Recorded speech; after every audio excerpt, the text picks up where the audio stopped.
السلام علیکم ورحمۃ اللہ وبرکاتہ۔ الحمدللہ رب العالمین والصلاة والسلام علی سید الانبیاء والمرسلین اما بعد فاعوذ باللہ السمیع العلیم من الشیطان الرجیم بسم اللہ الرحمن الرحیم هو الذی یصلی علیکم وملائکتہ لیخرجکم من الظلمات الی النور وکان بالمؤمنین رحیما۔ عزیز بھائیو، عزیز ناظرین، اللہ تعالیٰ نے ہمیں رمضان المبارک جیسی ایک مزید آفر چانس اللہ تعالیٰ نے نوازا ہے کہ میرے بندے یہ ایک ایسی بابرکت گھڑی ہے کہ اس میں مزید میرے قریب ہو جائیں، کیونکہ اللہ تعالیٰ جس بندے سے پیار کرتا ہے اس کی زندگی میں رمضان المبارک لے آتا ہے۔ اللہ تعالیٰ آپ کو یہ رمضان المبارک اس لیے نصیب اللہ تعالیٰ نے کیا ہے کہ آپ اللہ تعالیٰ کے قریب ہو جائیں، اپنے گناہوں کی معافی مانگ لیں۔ تو آئیے اس بابرکت اور مقدس گھڑیوں کے اندر اللہ تعالیٰ سے قریب ہو جائیں اور اللہ تعالیٰ کے مقرب فرشتے جو ہیں، اللہ تعالیٰ کے برگزیدہ فرشتے جو ہیں، اللہ تعالیٰ کی ہمہ وقت طاعت کرنے والے جو فرشتے ہیں، ان کی دعاؤں کے مستحق بن جائیں۔ تو اللہ تعالیٰ کے فرشتوں کی دعاؤں کے مستحق بننے والے سب سے پہلے وہ لوگ ہیں جن کے بارے میں اللہ تعالیٰ نے قرآن مجید میں فرمایا ہے، الذین یحملون العرش ومن حولہ یسبحون بحمد ربہم ویؤمنون بہ ویستغفرون للذین آمنوا ربنا وسعت كل شيء رحمة وعلما فاغفر للذين تابوا واتبعوا سبيلك وقهم عذاب الجحيم۔ وہ فرشتے جو اللہ تعالیٰ کے عرش کو اٹھائے ہوئے ہیں، اللہ تعالیٰ کے عرش کے ارد گرد ہیں، وہ بخشش طلب کرتے ہیں، وہ بخشش طلب کرتے ہیں کن کے لیے؟ جو ایمان لے آئے، للذین آمنوا، ان لوگوں کے لیے جو ایمان لے آئے، اور پھر وہ اللہ تعالیٰ سے دعائیں کرتے ہیں کہ اللہ فاغفر للذین تابوا، اللہ ان لوگوں کو معاف کر دے، ان لوگوں کو معاف کر دے جنہوں نے توبہ کی۔ یعنی آپ اگر رمضان المبارک میں اللہ تعالیٰ کی طرف رجوع کر لیتے ہیں، توبہ کر لیتے ہیں، اس کے آپ کو بہت زیادہ فوائد ہیں۔ ایک تو آپ کی زندگی کا رمضان جو ہے وہ آپ کی زندگی کو تبدیل کر گیا، کیونکہ توبہ کا مطلب ہوتا ہے کہ آئندہ نا گناہ کرنے کا عزم کرنا۔ جو زندگی گزر چکی ہوتی ہے اس کے گناہوں سے معافی مانگنا، یہ ہوتا ہے استغفار، اللہ تعالیٰ سے معافی مانگنا۔ اور جو زندگی آنے والی ہے اس کے لیے آپ اپنے آپ کو مصمم ارادے میں جو ہے وہ طے کر لیں، اپنے آپ کو مصمم ارادے میں جو ہے باندھ لیں کہ ہم نے آئندہ کبھی گناہ نہیں کرنا۔ اس کو کہتے ہیں توبہ۔ اگر آپ توبہ کرتے ہیں تو سمجھیں کہ آپ کا رمضان کامیاب ہے، آپ کی زندگی کے اندر تبدیلی آئی ہے، اور ہمیں لانی چاہیے تبدیلی ایسی۔ جب رمضان المبارک آئے اپنے آپ کو تبدیل کریں، اپنے اندر نیکیوں کا اضافہ کریں، اور ایسا اضافہ جو تا حیات ہو، ایسی نیکیاں کرنے کا تا حیات ارادہ کریں کہ ہم نے ایسی نیکیاں کرنی ہیں تا حیات۔ اور گناہوں سے، جو آپ کے اندر گناہ پائے جاتے ہیں، جو ہمارے اندر گناہ پائے جاتے ہیں، ان گناہوں سے بچنے کا، ان گناہوں سے چھٹکارا حاصل کرنے کا ہمیں ایک مصمم ارادہ کرنا چاہیے۔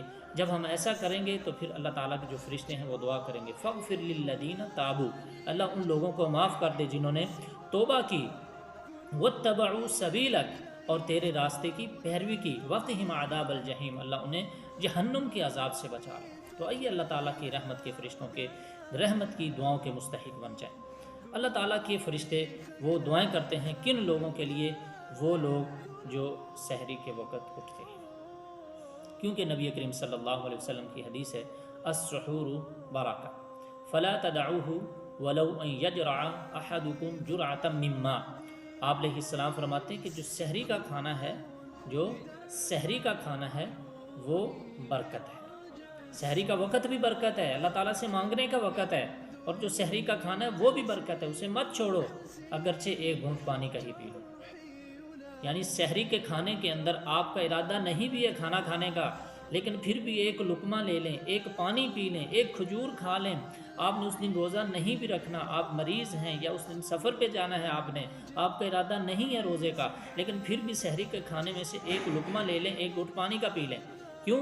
اس کے اندر آپ برکت آئے، برکت ہے، آپ کے اندر برکت آئے گی۔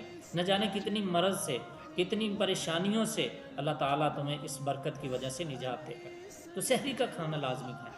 اور اللہ تعالیٰ کے رحمت کے فرشتوں کی دعاؤں کا مستحق بننے والے وہ لوگ جو روزے پر صبر کرتے ہیں، جو اپنے روزے پر صبر کرتے ہیں۔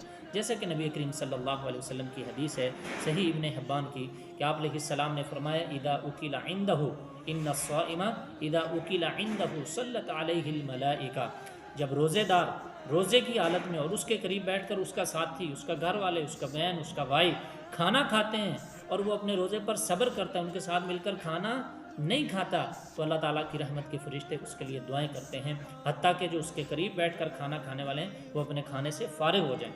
جو روزے دار ہے جب وہ صبر کرتا ہے، مت سمجھے کہ میرے قریب اچھے اچھے کھانے کھائے جا رہے ہیں، ان کھانوں کی جو ہے آپ کو ایک خوشبو ہے وہ آپ کو متاثر کر رہی ہے، لیکن آپ پھر بھی صبر کرتے ہیں تو اللہ تعالیٰ کی رحمت کے فرشتوں کی دعاؤں کے مستحق ہیں۔ اللہ تعالیٰ کی رحمت کے فرشتوں کی دعاؤں کا آپ مستحق بننے کے لیے نبی کریم صلی اللہ علیہ وسلم نے فرمایا، جب بندہ مسجد میں آتا ہے اور نماز کا انتظار کرتا ہے، مسجد میں آیا نماز میں بھی وقت ہے اور وہ نماز کا انتظار کرتا ہے جب تک کہ وہ اپنا بے وضو نہیں ہو جاتا، جب تک اس کا وضو ٹوٹتا نہیں ہے، تو اللہ تعالیٰ کی رحمت کے فرشتے اس کے لیے دعائیں کر رہے ہیں، اللہم اغفر لہ اللہم ارحمہ۔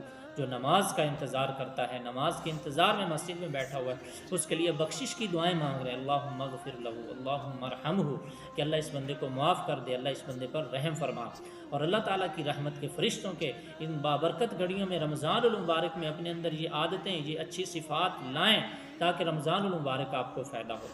اگر اللہ تعالیٰ کی رحمت کے فرشتوں کی دعاؤں کے مستحق بننا چاہتے ہیں تو پہلی صفوں میں نماز پڑھیں، کیونکہ نبی کریم صلی اللہ علیہ وسلم کی حدیث سے صحیح ابن خزیمہ کے اندر ان اللہ وملائکتہ یصلون علی الصفوف الاول، آپ علیہ السلام فرماتے ہیں کہ اللہ اور اس کے فرشتے جو ہیں وہ رحمت کرتے ہیں، رحمت بھیجتے ہیں۔ کن پر اللہ تعالیٰ رحمت بھیجتا ہے؟ اللہ تعالیٰ کے فرشتے رحمت کی دعا کرتے ہیں، کن کے لیے؟ علی الصفوف الاول، جو نماز کے اندر پہلی صفیں ہوتی ہیں۔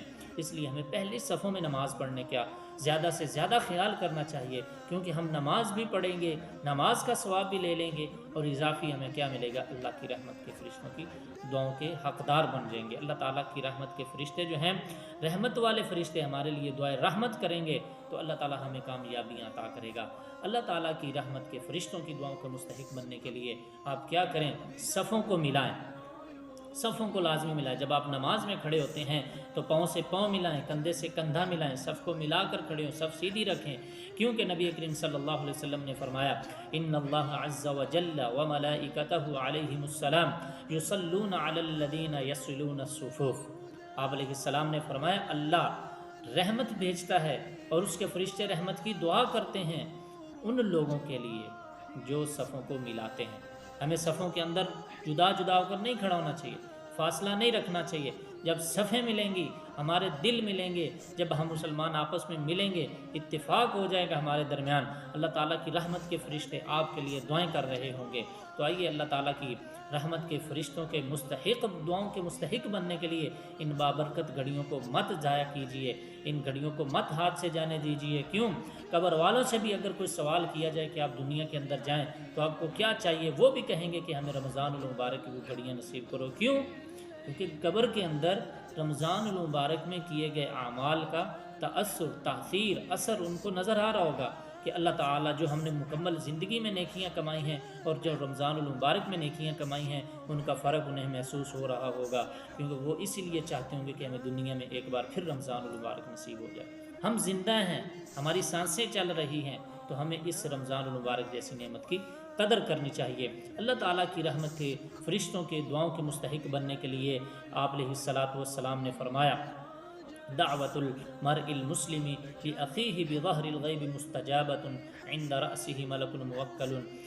اللہ تعالیٰ کے رحمت کے فرشتے اس بندے کے لیے دعا کرتے ہیں جو اپنے مسلمان بھائی کی غیر موجودگی میں اس کے لیے دعا کرتا ہے، اس کے لیے دعا کرتا ہے کہ اللہ میرا فلاں بھائی پریشان ہے، اللہ اس کی پریشانیوں کو دور فرما، اللہ میرا مسلمان بھائی بے اولاد ہے، اس کو نیک صالح اولاد عطا فرما، اللہ میرا مسلمان بھائی بے روزگار ہے، اللہ اسے رزق حلال عطا فرما، اللہ میری فلاں مسلمان بہن پریشان ہے گھریلو معاملات کی وجہ سے، اچھے رشتے کی وجہ سے، بچوں کی وجہ سے، نافرمان اولاد کی وجہ سے، اللہ ان کے معاملات آسان فرما، اس کی اولاد کو نیک بنا۔